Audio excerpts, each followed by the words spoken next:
Doctor Ajay Kumar, government college Birod, history department. आज का हमारा टॉपिक है गांधी के आंदोलन। गांधी ने अपने राजनीतिक कैरियर की शुरुआत दक्षिण अफ्रीका से की थी। 1915 तक वो दक्षिण अफ्रीका के अंदर अपने राजनीतिक कार्यक्रम करते रहे। वहाँ भारतीयों को उन्होंने एक समानता का अधिकार दिलाने के लिए वहाँ पर संघर्षरत रहे। 1915 में वो भारत आए और गोपाल कृष्ण गोखले उनके राजनीतिक गुरु थे। गांधी जी जब भारत में आए तो अंग्रेजों द्वारा भारत के ऊपर बहुत ज़बरदस्त ढंग से अत्याचार किए गए और उन अत्याचारों को देखकर गांधी राष्ट्रीय आंदोलन में शामिल होना चाहते थे। लेकिन गोपाल कृष्ण गोखले ने ये सलाह दी कि उन्होंने पहले पूरे भारत का भ्रमण करना चाहिए और किसी भी आंदोलन में बाद में शामिल होना चाहिए। उस समय बाल गंगाधर तिलक द्वारा और श्रीमती एनी बेसेंट द्वारा होम रूल आंदोलन 1916 में चलाया गया था, लेकिन गांधी उसमें शामिल नहीं हुए। गांधी खेड़ा, अहमदाबाद, चंपारण, इन छोटे छोटे आंदोलनों में पहले शामिल हुए और उन्होंने अपने कार्य क्षमता का परिचय दिया। उसके बाद गांधी ने पूरे देश का भ्रमण किया। पूरे देश के भ्रमण करने के बाद उनको राजनीतिक स्थिति का ज्ञान हुआ कि भारत में किस तरह की परिस्थितियां हैं और किस तरह के कार्यक्रम यहाँ चलाने चाहिए। इसके बाद उन्होंने असहयोग आंदोलन शुरू करने से पहले यहाँ की जो परिस्थितियाँ थी उन परिस्थितियों को देखा। परिस्थितियों के अनुसार क्या था कि प्रथम विश्व युद्ध 1914 में प्रथम विश्व युद्ध हुआ और प्रथम विश्व युद्ध के अंदर अंग्रेजों द्वारा भारतीयों से जो सहयोग लिया गया उसमें यह आश्वासन दिया गया कि विश्व युद्ध के बाद भारतीयों को उत्तरदायी सरकार दी जाएगी, भारतीयों को हर तरह के सुविधाएं दी जाएंगी, भारतीयों के साथ समानता का व्यवहार किया जाएगा, उनको शासन में शामिल किया जाएगा। इस तरह के आश्वासन भारतीयों को दिए गए। उन आश्वासनों के बाद लगातार भारतीयों ने उसमें सहयोग दिया। गांधी ने भी उसमें बढ़ चढ़कर सहयोग दिया। बड़ी मात्रा में भारतीय सेना में भर्ती हुए। भारतीयों ने विश्व युद्ध के अंदर पूरा सहयोग दिया, लेकिन इतना सहयोग करने के बाद भी भारतीयों को प्रथम विश्व युद्ध के बाद कुछ नहीं मिला। इससे वो नाराज थे। दूसरा, 1917 की रूसी क्रांति का प्रभाव। 1917 के अंदर रूस के अंदर क्रांति हुई। उस क्रांति से किसान और मजदूर की सरकार बनी। उससे प्रेरित भारतीयों ने भी ये अनुमान लगाया कि यदि रूस के अंदर किसान मजदूर की सरकार बन सकती है तो भारत के अंदर क्यों नहीं। इसके बाद प्रथम विश्व युद्ध के बाद भारतीयों के अंदर जो अशांति पैदा हुई, जो अराजकता की स्थिति पैदा हुई, या ये कहें हम कि प्रथम विश्व युद्ध के बाद भारत के अंदर भारतीयों को सेना में छटनी की गई, उनके साथ दुर्व्यवहार किए गए, उनको समानता का अधिकार नहीं दिया गया। उसके ऊपर सरकार ने रोलेट नाम के एक अधिकारी को भेजा और उन्होंने यहाँ भारत में आकर के सारी स्थिति को जांचा परखा देखा। उसके बाद रोलेट एक्ट कानून पास किया गया, जिसमें कोई अपील नहीं, कोई दलील नहीं, कोई वकील नहीं, किसी भी व्यक्ति को बगैर कुछ कारण बताए गिरफ्तार किया जा सकता था और उसके पास ना वो कोई कहीं अपील कर सकता था, ना कोई दलील दे सकता था, ना कोई वकील कर सकता था।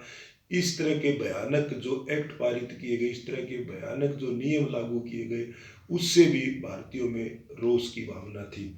इसके बाद जलियांवाला बाग हत्याकांड। तरह तरह के अंग्रेजों के तरह तरह के जो शैतानी कानून थे या तरह तरह के भारतीयों के ऊपर अत्याचार अपनाए गए, उनके विरोध में भारतीय अपना सम्मेलन करते थे, संगठन बनाते थे, उनके ऊपर विचार विमर्श करते थे। उस माध्यम से जलियांवाला जो बाग है उसके अंदर लोग इकट्ठे हुए और जब वहाँ इकट्ठे हुए तो 9 अप्रैल को अमृतसर के 2 प्रमुख नेता डॉक्टर सत्यपाल और डॉक्टर किचलू को गिरफ्तार कर लिया गया। जब उनको गिरफ्तार किया गया तो और ज़्यादा विरोध हुआ और ज़्यादा विरोध हुआ तो वो एक जगह इकट्ठे हुए अमृतसर के अंदर जलियांवाला बाग।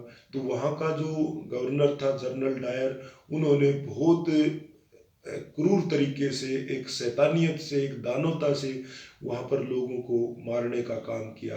और सरकारी रिपोर्ट के अनुसार उसमें 379 लोग मारे गए, लेकिन रियल में 1000 से 1200 के आसपास लोग मारे गए और 20,000 के आसपास लोग इकट्ठे हुए थे।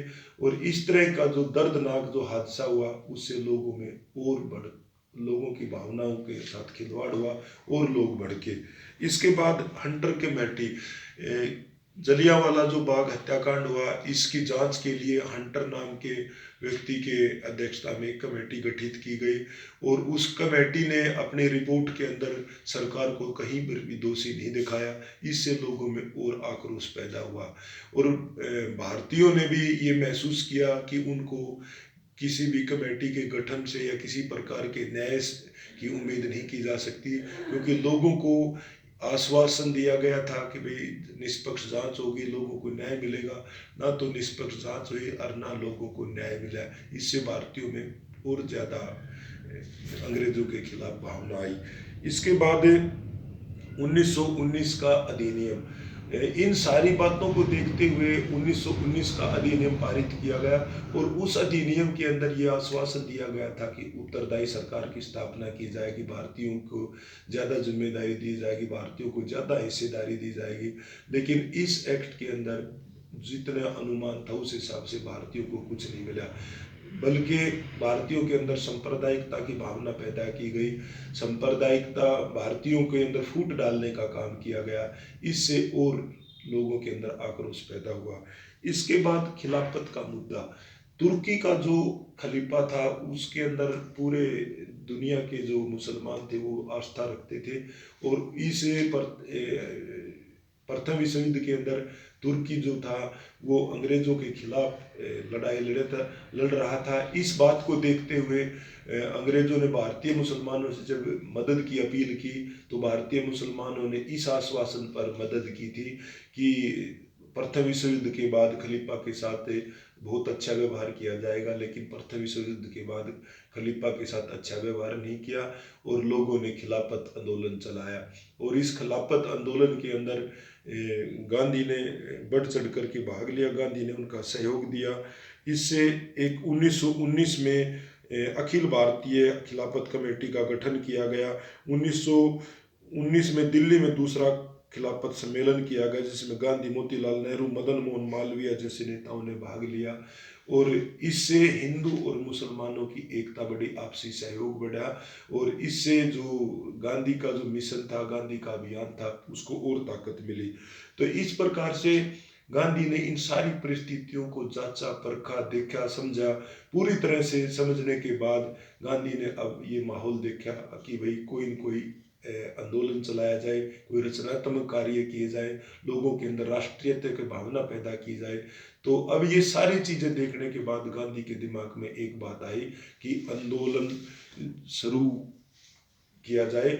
लेकिन आंदोलन पहले गांधी की भी ये सोच थी कि सरकार का सहयोग किया जाए, अब गांधी की ये सोच हुई भी सहयोग की बजाय असहयोग किया जाए, सरकार का सहयोग नहीं किया जाए। तो इस प्रकार से गांधी ने असहयोग आंदोलन छेड़ने का निर्णय लिया और उन्होंने मुस्लिम नेताओं से संपर्क किया, असहयोग आंदोलन के कार्यक्रम बनाए।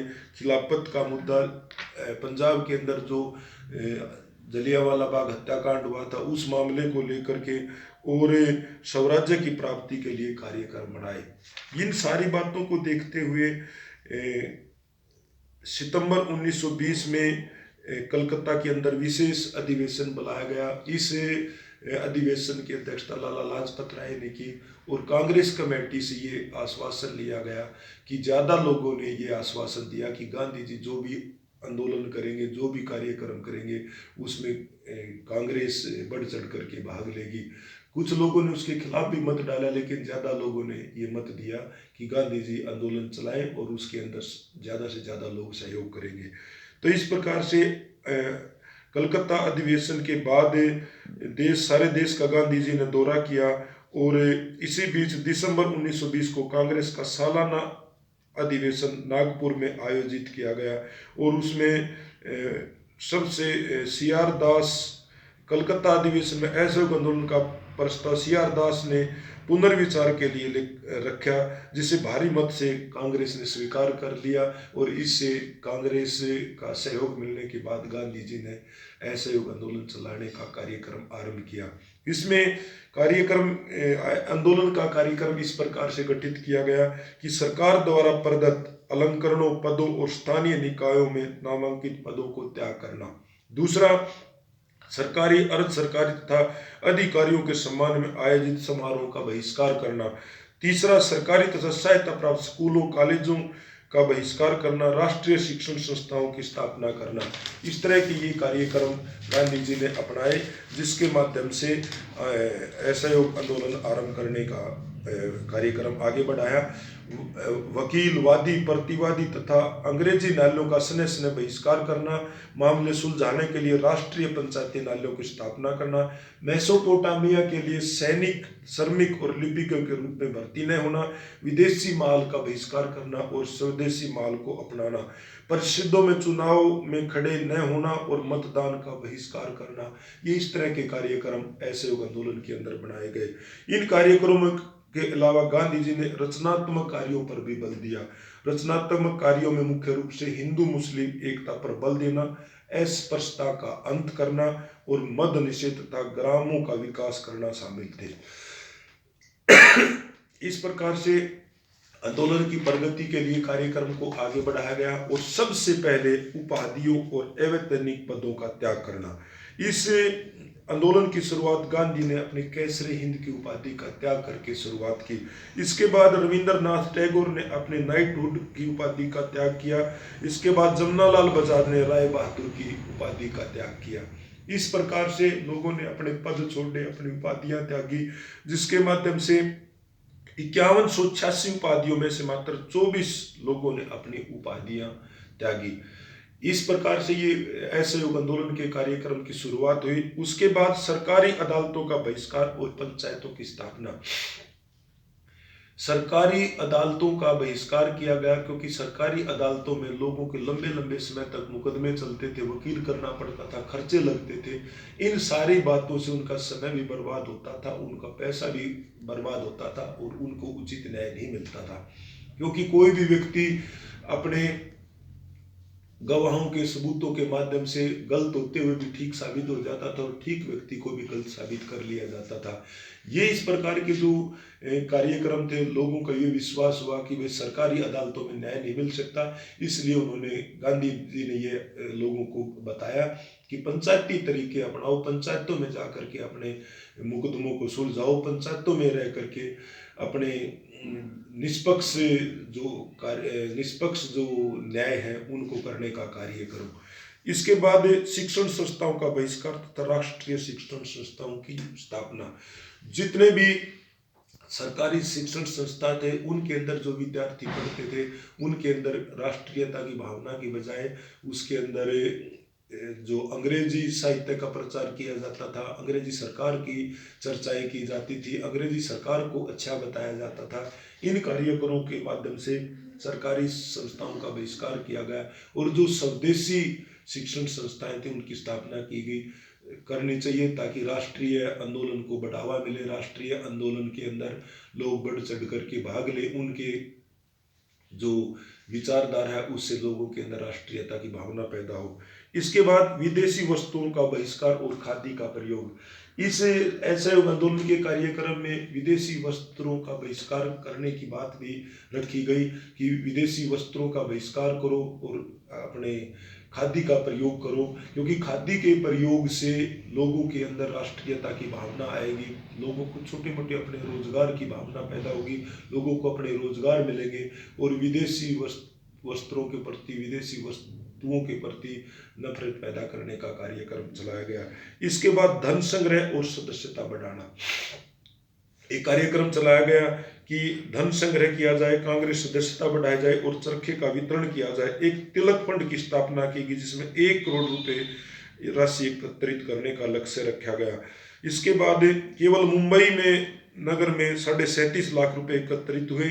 1921 के अंत तक 130 लाख रुपए की धनराशि इकट्ठी की गई और कार्यक्रम आंदोलन को चलाने की राशि की बहुत आवश्यकता थी।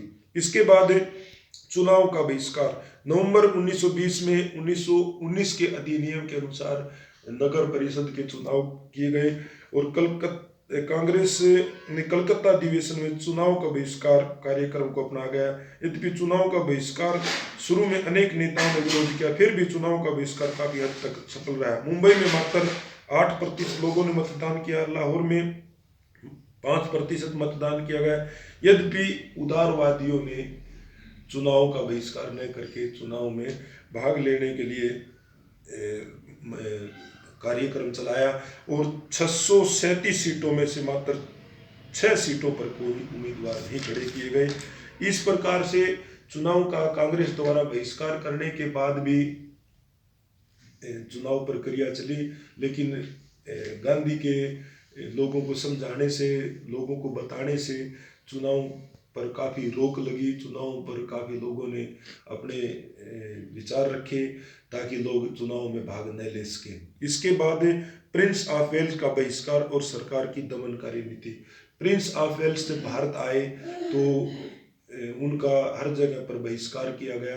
सरकार ये चाहती थी कि भाई प्रिंस ऑफ वेल्स जब भारत आए तो उनका स्वागत किया जाए, लेकिन लोगों ने उनका हर जगह बहिष्कार किया। गांधी उस समय मुंबई में थे, उन्होंने भी लोगों की जनसभाओं को संबोधित किया और प्रिंस ऑफ वेल्स का बहिष्कार किया। इसके बाद अहमदाबाद अधिवेशन और सविनय अवज्ञा आंदोलन। साल भर बीत जाने के बाद कांग्रेस के नेताओं तथा कार्यकर्ताओं ने गांधी जी पर सविनय अवज्ञा आंदोलन छेड़ने के लिए भारी दबाव डाला गया और वातावरण में दिसंबर 1921 कांग्रेस का वार्षिक अधिवेशन अहमदाबाद में बुलाया गया। इस अधिवेशन में एकमात्र गांधी जी को अधिकार दिया गया कि वे सविनय अवज्ञा के लिए निर्णय लें। इस बीच जनवरी 1922 में सर्वदलीय कॉन्फ्रेंस का आयोजित किया गया, जिससे सरकार ने दमनकारी नीति त्यागने के लिए कहा। गांधी जी ने स्वयं पत्र लिखकर वायसराय से नागरिक स्वतंत्रता से प्रतिबंध हटाने और राजनीतिक कैदियों को रिहा करने की मांग की। तो इस प्रकार से सविनय अवज्ञा आंदोलन का कार्यक्रम चला और लोगों ने इसमें बढ़ चढ़ के भाग लिया। ये पहला ऐसा आंदोलन था जिसके अंदर लोगों को, आम जनता को आंदोलन से जोड़ने का कार्यक्रम बनाया गया और लोगों ने इसमें जुड़ने का भी, जैसे चरखा जो चलाया गया वो राष्ट्रीयता का प्रतीक था, खादी जो अपनाई गई वो राष्ट्रीयता की प्रतीक थी और इन आंदोलनों के माध्यम से आम जनता तक आंदोलन पहुंचा और इससे काफी सफलता भी मिली। इसके बाद गांधी का मुख्य मकसद ये था कि भाई आंदोलन है वो अहिंसात्मक तरीके से चले।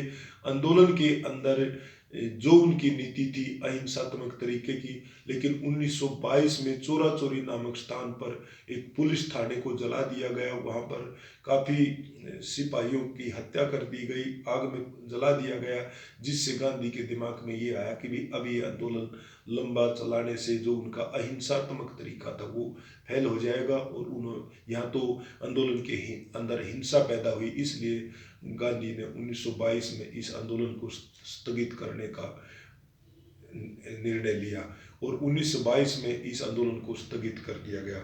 आंदोलन का मूल्यांकन। अब हमें इस आंदोलन का मूल्यांकन करेंगे। गांधी जी को पूरी कांग्रेस ने, लोगों ने खूब सहयोग दिया, खूब उनको आगे बढ़ने के लिए मोटिवेट किया, प्रेरित किया, लेकिन फिर भी गांधी ने 1922 में आंदोलन को स्थगित कर दिया। इसके ऊपर अलग अलग लोगों ने अलग अलग प्रतिक्रिया की, क्योंकि गांधी ने जब आंदोलन शुरू किया तो उसके मुख्य तौर पर 3 कार्यक्रम थे। खिलाफत आंदोलन था, दूसरा बहुत जल्दी स्वराज्य दिलाने की उनकी बात थी, और पंजाब के अंदर जो हिंसा हुई थी उसके ऊपर ध्यान देने का उनका मेन कार्यक्रम था। लेकिन वो किसी भी काम में ना तो 1 साल के अंदर स्वराज्य दिला पाए, ना खिलाफत का कोई कार्यक्रम कर पाए, और ना ही पंजाब के अंदर जो हिंसा हुई थी उस हिंसा के अंदर कोई न्याय दिलाने का काम हुआ। इस प्रकार से उनके तीनों ही कार्यक्रम असफल रहे और फिर भी इसके ऊपर अलग अलग लोगों ने विचार दिया। स्वराज्य प्राप्ति न होना। सुभाष चंद्र बोस ने इस मुद्दे पर गांधी जी की आलोचना करते हुए कहा, 1 वर्ष में स्वराज प्राप्ति का वचन न केवल अविवेकपूर्ण है वरना बचकाना भी है। खिलाफत को राष्ट्रीय मुद्दे आंदोलन से जोड़ना भयंकर भूल थी, क्योंकि खिलाफत को राष्ट्रीय मुद्दे से जोड़ना गांधी जी की भूल थी और वो उसमें सफल भी नहीं हो पाए। खिलाफत का मामला तुर्की से जुड़ा हुआ था और स्वयं तुर्की के लोग खलीफा के पक्ष में नहीं थे। वहां तक खलीफा के विरुद्ध कमाल पाशा ने विद्रोह कर दिया और सत्ता पर कब्जा कर लिया। कमाल पाशा ने 3 मार्च 1924 को खलीफा का पद का ही उन्मूलन कर दिया। इस प्रकार यह मामला ही समाप्त हो गया। इसके बाद आंदोलन का स्थगित वर्गीय हितों की रक्षा के लिए रजनी पामदत्त ने इंडिया टुडे नामक पुस्तक में गांधी जी द्वारा आंदोलन के स्थगन की कटु आलोचना की। दत्त का कहना है कि गांधी जी ने आंदोलन स्थगित करने का निर्णय मात्र चोरा चोरी के हिंसक घटना के कारण ही नहीं किया, किंतु गांधी जी के दिमाग में ये बात आई अब ये आंदोलन ज्यादा सफल नहीं हो सकता, ज्यादा लंबे समय तक नहीं चल सकता। भारतीय जनता लड़ाकू संघर्ष के लिए तैयार हो रही थी, इसलिए आंदोलन की बागडोर वो अपने हाथ में रखेंगे तो ये लंबे समय तक नहीं चलेगा।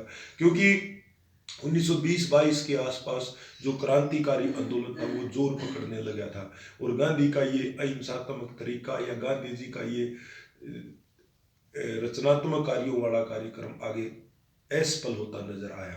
इसके बाद आंदोलन की देन या महत्व, अब हमें ये देखेंगे कि आंदोलन को स्थगित भी कर दिया गया, आंदोलन को रोक दिया गया और गांधी ने जो प्रोग्राम बनाया था वो सफल भी नहीं हुआ, लेकिन इसकी देन को भी नहीं नकारा जा सकता। इसकी बहुत बड़ी देन है जिसको हम निम्नलिखित तरीके से देखेंगे।